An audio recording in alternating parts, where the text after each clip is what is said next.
In today's video, I'm going to teach you how to change lowercase to uppercase in Google Sheets.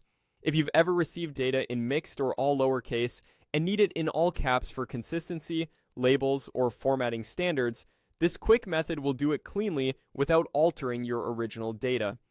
Start by opening your Google Sheet so you can see the text you want to convert. Choose an empty cell where you want the uppercase result to appear. This is important because we'll use a formula that references your original text, leaving that source cell exactly as it is.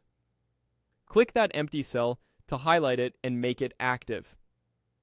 Now, begin typing the formula by entering equals, then upper. It should look like this. Upper.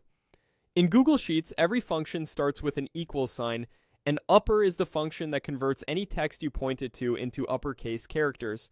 As you type, Sheets usually shows a suggestion list. Click upper in that list to autocomplete the function. You'll see the opening parenthesis appear, which means the function is ready for an input. The only thing upper needs is the text you want to convert, and the best way to provide that is by referencing the cell that already contains your lowercase text. Click the cell that holds your original text.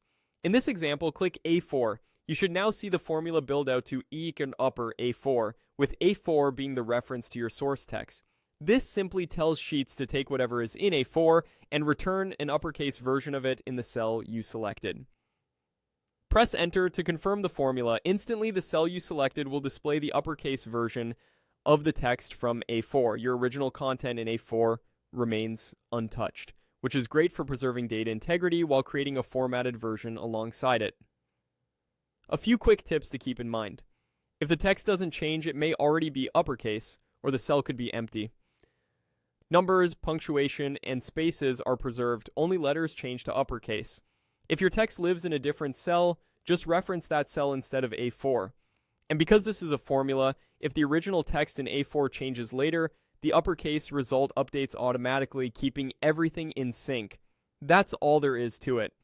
By placing the upper function in a clean, empty cell and pointing it at your source text, you get a fast, reliable uppercase conversion while keeping your original data safe.